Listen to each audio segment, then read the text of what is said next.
ये क्वेश्चन है, in the given figure find angle Q. सबसे पहले आपको बताना है एंगल क्यू। तो एंगल क्यू कहाँ पे बना है, ये देखिए ये एंगल बताना है ना। और ये बताना बहुत आसान है, अगर आप सब पूरे डायग्राम पे से फोकस हटा ले, बस इतना देखें, कितना देखें, इतना हम दिखा रहे हैं। अरे दिख रहा है, कितना दिखना है, बस इतना ही देखना है। ये ट्राइंगल दिख रहा है, ये एंगल बताना है, ये दोनों का सम, इन तीनों का सम कितना होता है 180। तो इन दोनों को जोड़ेंगे, इन दोनों को जोड़ेंगे जो, और 180 से माइनस कर देंगे, ठीक है। तो एंगल क्यू की वैल्यू क्या आ जाएगी, हम यहाँ पे निकाल के दिखा रहे हैं। एंगल क्यू बराबर 100 + 25 कितना हो गया 125। तो 180 से माइनस कर देंगे, हम डायरेक्ट कर रहे हैं, आप लोग पूरा प्रॉपर वे में कॉपी में करिएगा।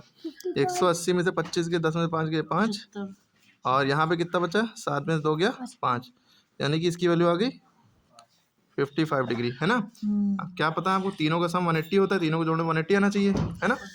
तो 180 आना चाहिए, आप तीनों को जोड़ ली 180 ही आएगा। क्लियर हो गई। अब एक क्वेश्चन हो गया हमारा, इसकी वैल्यू आ गई 55। अब एन एम आर जब भी इस तरह का होता है तो बीच वाला निकालना होता है, यानी एंगल एम की वैल्यू निकालनी है, लेकिन एन और आर के बीच में होना चाहिए। एन और आर के बीच में देखिए, एन एम आर यही आ रहा है, यानी कि ये वैल्यू निकालनी है।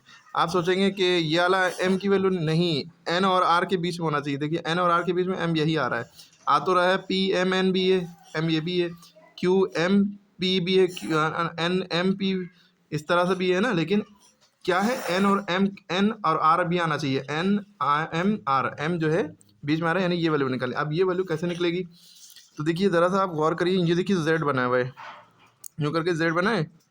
याद रखिएगा, या तो इसको अल्टरनेट इंटीरियर एंगल के लिए, या आप याद रखिए कि जो जेड में एंगल होते हैं, ये एंगल और ये एंगल जेड पे आ रहा है ना, जेड के कोने पे। देखिए जेड ऐसे बनता है ना, तो ये जो है 25 है, तो ये भी 25 है ना, ये 25 है, तो ये भी 25। तो हम कह देंगे एंगल एन एम आर जो है, ये भी कितना आ जाएगा, ये किसके इक्वल है, एम आर क्यू की वजह, equal to M R Q.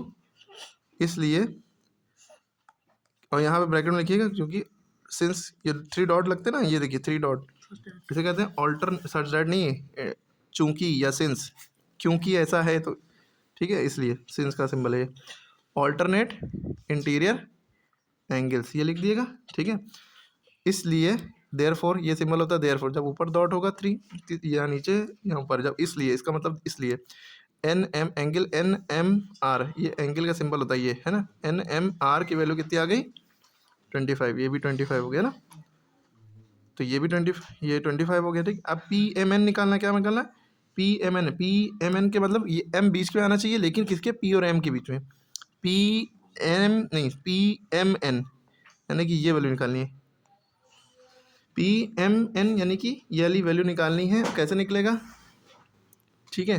अब यहाँ तो थोड़ा सा आपको ये समझना है कि अगर हम ये वाली लाइन बीच से हटा दें, ठीक, अगर हम ये वाली लाइन को देखें, ये वाली लाइन यूँ कुछ बनी है, ठीक है, ये वाली लाइन कुछ यूँ बनी है, ठीक है, और इसमें बीच से न्यू लाइन गई हुई है। क्लियर है, ओके, ठीक है। तो आपको ये दिख रहा है, ये लाइन बीच से गई हुई है, ये लाइन बीच से गई हुई है। अब साथ में ये कुछ यूँ भी गई हुई है, ये वाली लाइन, है ना। आप लोग बचपन में इस तरह के सवाल पढ़े होंगे, यूँ करके यूँ, है ना, ये और ये और ये तीनों एंगल का सम 180 होता था। क्या, एक स्ट्रेट लाइन पे जो भी एंगल होगा, चाहे जितनी लाइनें खींच दो, सबको जोड़ने पर 180 आना चाहिए। तो ये 100 दिया हुआ है, ये कितना दिया है 100, है ना। ये 25 दिया हुआ है, अभी आपने निकाला, है ना, और ये निकालना है, तो ये कितना होगा, इन दोनों को जोड़ो 125 हो गया। 125 में से ये गया 125, 180 में से, ये तीनों को जोड़ने पर 180 आना चाहिए। इन दोनों को जोड़ा और 180 में से माइनस कर दिया, तो 180 में से 125 गया, कितना बचा 55 ना, ये आ गई 55। तो ये वैल्यू कितनी आ गई 55। ये क्या है, P M N, P M N, ये इसकी वैल्यू आ गई 55। ओके, क्लियर होगी बात। उसके बाद पी एन एम है, क्या है, P N M, P N M ये निकालना है, तो सभी बच्चे निकाल लेंगे। इन तीनों को जोड़ने पर कितना आना चाहिए 180, तो हम इन दोनों को जोड़ रहे हैं, 110 आ रहा है, 55 55 110, 110 में से 180 में से 110 गए 70, तो ये आ गया 70, ये भी आ गया। एम एन आर निकालना है, एम एन आर यानी एन की वैल्यू निकालनी है, किसके किसके बीच में, एम और आर के बीच में, एम एन आर, तो एम और आर के बीच में एन है ये। तो ये कैसे निकलेगा, ये देखिए ये लाइन जा रही है, इसके बीच में एक लाइन ये निकल गई है ना, तो ये कुछ इस तरह से मामला हो रहा है, ठीक है। ये 70 दिया है, ये बताना है ना, या ये समझ ली 70 दिया है, ये बताना है। क्लियर है, ये 70 दिया है, ये बताना है। 180 में से 70 गए इन दोनों का सम लीनियर पेयर में 180 होता है ना, इन दोनों को जोड़ेंगे 180 आएगा, है ना। तो ये x है, x की वैल्यू निकालनी, 180 में से 70 क्या है 110, तो ये कितना आ गया 110 डिग्री। क्लियर है।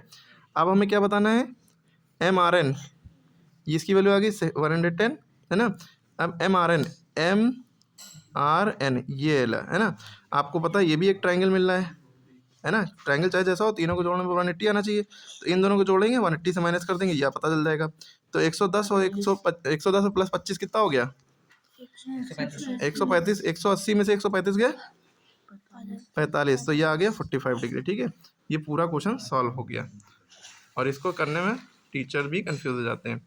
और इससे पहले सारी वीडियो, इस सारे क्वेश्चन की वीडियो हमने डाली हुई प्रॉपर वे में, इसको करिएगा। ठीक है, और ये वाले में दिमाग लगाइए, कैसे होगा सॉल्व करके बताइए।